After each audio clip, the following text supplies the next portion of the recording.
The proof that Donald Trump raped a 13-year-old girl. Is that what the Epstein files actually say? Let's take a look, because people keep saying the Epstein files prove it. So I went through the files and the court records people keep referencing to see where that claim actually comes from. When you look at the Epstein files circulating online, the allegation appears in reference to a 2016 civil lawsuit.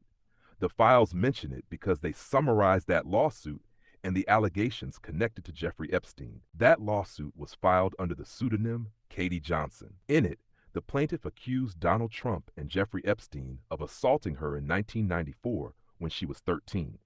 The complaint included declarations from three anonymous individuals: Jane Doe, Joan Doe, and Tiffany Doe. These statements were filed under penalty of perjury as part of the lawsuit, but legally they are still allegations presented to the court, not findings of fact. There were also questions raised about the filing itself. Journalists who looked into the complaint reported that the address listed for the plaintiff corresponded to a foreclosed or abandoned property, and the phone number listed did not work. The lawsuit was later refiled, but the plaintiff remained anonymous and was never publicly available for journalists to contact. At one point, a press conference was scheduled just days before the 2016 election, where the woman was expected to reveal her identity. That press conference never happened. And the most important part of the timeline is this: the lawsuit was voluntarily dismissed in November 2016 before it ever went to trial.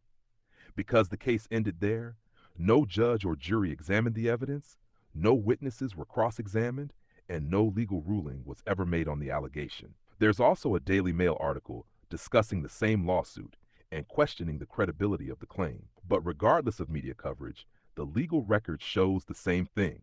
The case never went through the court process. So when people say the Epstein files prove that Donald Trump raped a 13-year-old girl, that's not what the documents actually show. What they show is that an allegation appeared in a 2016 anonymous civil lawsuit that was dismissed before trial. The files reference the lawsuit, but they do not contain a court finding proving the allegation. And that's the difference between an accusation and something that's actually been proven.